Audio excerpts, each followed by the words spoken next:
Maraming butas, oh, may butas. Hirap. Oh, lalim.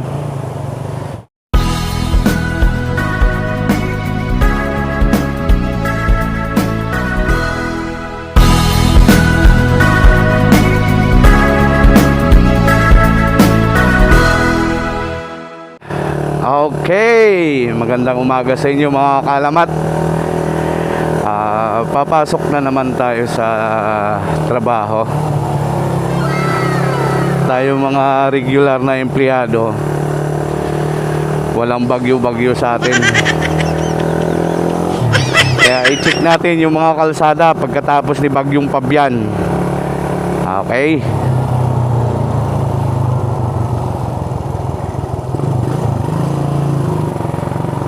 Ito halos lahat naapektuhan ng Bagyong Fabian, lalo na yung lindol na nangyari nakaraang madaling araw.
Saga.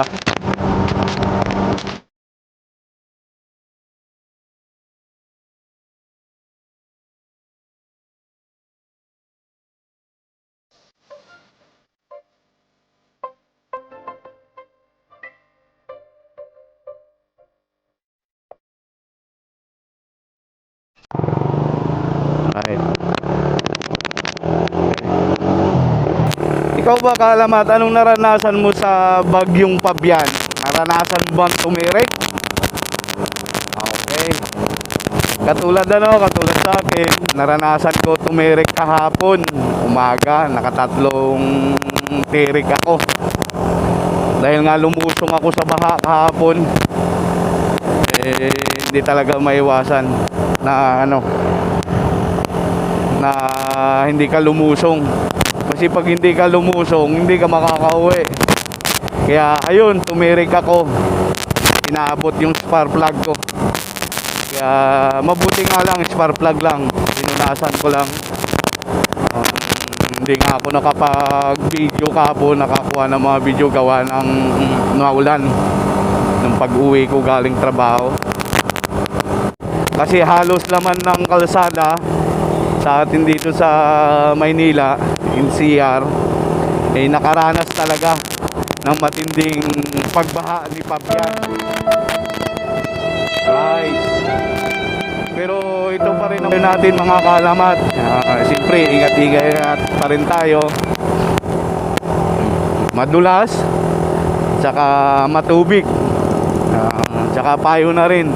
Laging buksan ng ating headlight, lalo na pag umuulan, para kahit pa paano malayo pa lang tayo, pansin na tayo.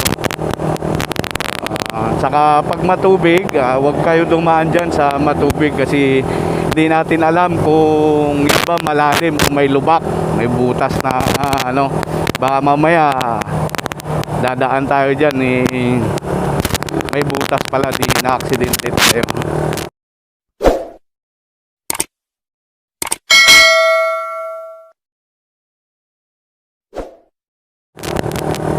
Yan lang, kunting paalala mga kaalamat. So ngayon, medyo nagbabadya na naman yung bagyo. Although nakalabas na si Bagyong Fabian. Nakalabas na siya sa Pilipinas. Sana nga, wag na siya bumalik. Kaso naman, may pumalit. So na naman, may kasunod na naman siya. Baruro talaga yung dalawa kahit kantuan. Kaya ingat-ingat sa atin mga kaalamat, lalo na yung pumapasok araw-araw. Kung di man lang kaya na mataas ang tubig, huwag na natin pilitin. Baka mamaya kung ano pa mangyari sa atin. Tsaka iwas na rin. Iwas ako na. Ngayon, yung papunta kasing galing ka ng Las Piñas, ako kasi napasok ako, na duty ako. Las Piñas to Bacoor, malapit lang naman yun. Yun nga, hindi talaga maiwasan yan na lalo na sa Bacoor, kunting ulan lang yan, baha na. Kaya kailangan natin maging alerto. Tsaka nakapagkaputi na rin ako, nakapadyama ng kaputi. Hindi talaga maiwasan yan sa panahon natin. Yun lang, marami na apektuhan sa atin, kawawa. Hindi lang naman tayo dito sa NCR, pati Visayas na rin, saka Mindanao, marami na rin nasalandang Bagyong Fabian. Ang masaklap nagkaroon pa ng lindol. Yun yung nakakatakot mga kaalamat, kasi lumindol at saka malakas, matagal pa huminto. Mahirap nun, malambot kasi yung lupa. May tindensing gumuho yung mga matataas na gusali. Alright, kaya ingat-ingat lang mga kaalamat. Ayun nga pala, naka 62 subscriber na tayo. Maraming salamat sa mga solidong supporters at saka nanonood sa mga video ko. Pa-subscribe na rin, hintay mo, pindutin mo na yan. Shout out nga pala sa lahat ng subscriber ko. Maraming salamat sa inyo. Kung hindi dahil sa inyo, yun wala tayong subscriber. Thank you mga kaalamat. Okay, sana hindi tayo maabutan ng ulan. Titingnan natin yung Bacoor. Ayun maitim.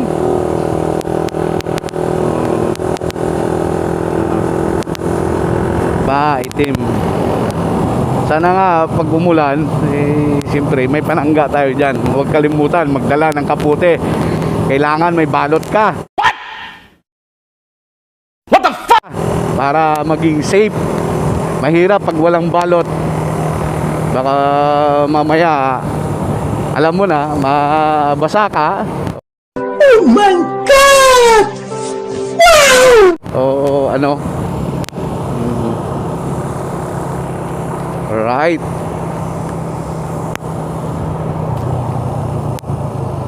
Liko na tayo dito. Madulas. Sada. Kaya ingat-ingat. Yung mga papasok, mga kalamat, magbaho ng kapote. Saka i-check na rin yung mga ilaw ng mga motor nyo. Mga brake light, signal light, headlight, busina. Yan. Yan mga matinding kailangan natin sa ulan. Lalo na pag bumabiyahe tayo. No? Shout out sa naka-Aerox. Sir, good morning. Okay. Ayun, nakikita natin medyo basa pa rin talaga dito. Bahala na, sana hindi man tayo maano. Ayun, mataas pa talaga tubig dito sa Bacoor. Tubig pa, may tubig pa. Ginagawa mo. Mataas pa rin. Ingat-ingat sa atin. Dito talaga sa Bacoor mahirap. Mahina humupa ang tubig baha. Lalo na sa magdamag.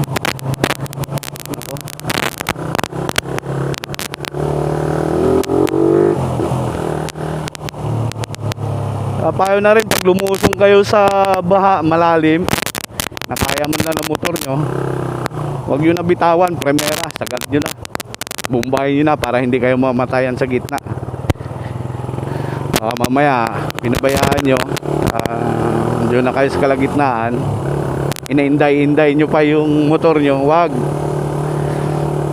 kailangan nakapremera lang, dandahan, bumbahin nyo ng bumbahin kung kayo lulusong sa baha. Katulad sa akin, naka-open carb ako, hirap talaga pag ganito, lalo na pag matubig, malalim. So mga kalamat, ano, kita nyo, lubak-lubak na nga. Ito yung mga naapektuhan ng baha dito, malalim dito yan, no? Puro lubak. Kaya ingat kayo, yung mga babiyahing Cavite, maraming lubak sa kalsada. Ingat.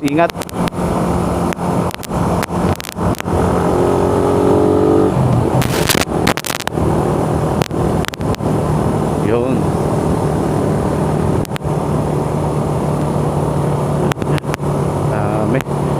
Kawawa tayo. Siyempre, empleyado tayo. Obligado tayong pumasok.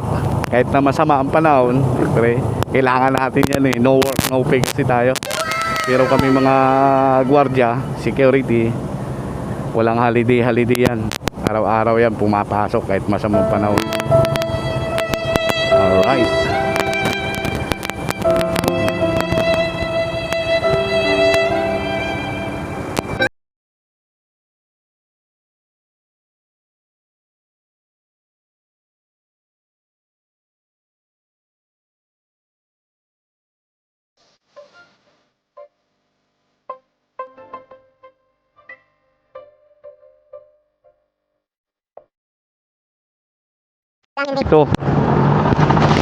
Dito kasi mayroon pang tubig talaga dyan. Kahit kahapon pag-uwi ko, malalim pa talaga, kaya tumirik ako.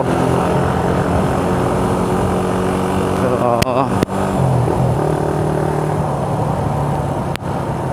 ayun nga mga kalamat, ano, yun na yung sinasabi ko. Ayan, yung mga kalsada yan, lubak-lubak na. Yan, lumalambot kasi yan. Yan, lalong pa nakababad sa tubig, oh. Kita mo, napakadulas dyan, saka delikado. Mag-ingat kayo yung ano, papasok. Yun, oh, malalim, muntik na tayo dun, ah. Ay, yan na. Sana wala ng tubig. Oo.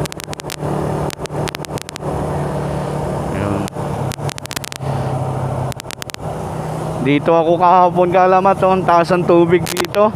Oo, dito. Oh, mayroon pa nga. Pero hindi na sa kataasan. Mayroon pa.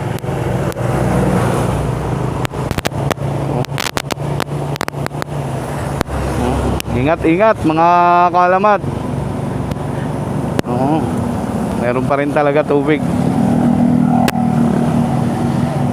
ingat.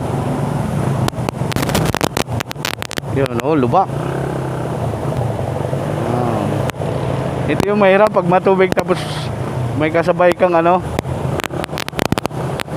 may kasabay kang bus. Wala. Yun, ito na, malalim pa dito talaga. Nakakalamat. Ito malalim pa. Medyo malalim, marami pang butas. Kaya ingat, ingat. Oh, butas oh.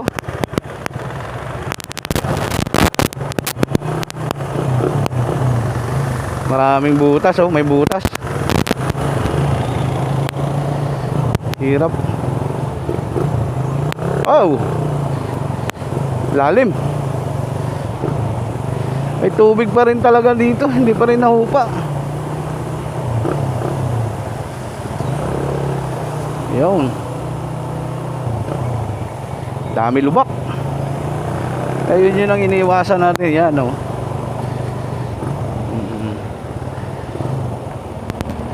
Tulad yan, naplatan. Kasi nga ayun. Platan. Ayun na, tumirik na si kuya. Ayun o. Tumirik na. Malalim kasi yan dun eh, malalim. Yun yun ang pinakamalalim kahapon. Yung nadaanan ko, dyan din ako nadali. So, yan tubig. Okay, ingat-ingat na lang sa atin lahat, mga kalamat. Yung papasok at saka pauwi ng trabaho. Tayong mga manhid. Tayong mga walang sawa sa trabaho natin. Kahit masama ang panahon, pasok.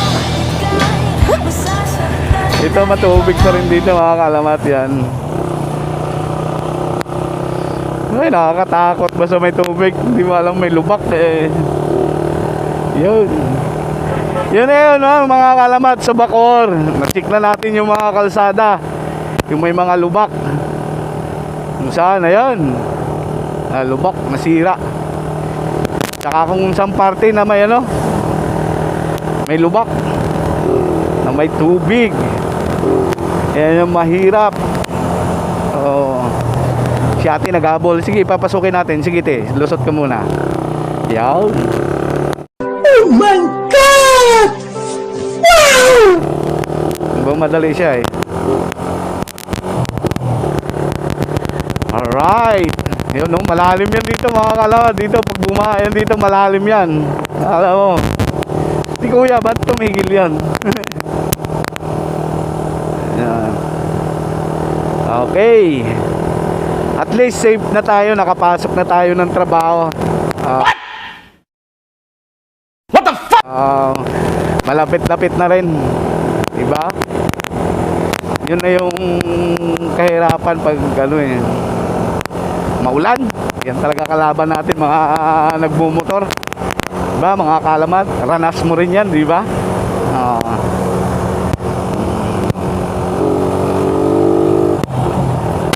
Yun, mabuti nga hindi siya ganun kalalim ang tubig. Hindi katulad kahapon.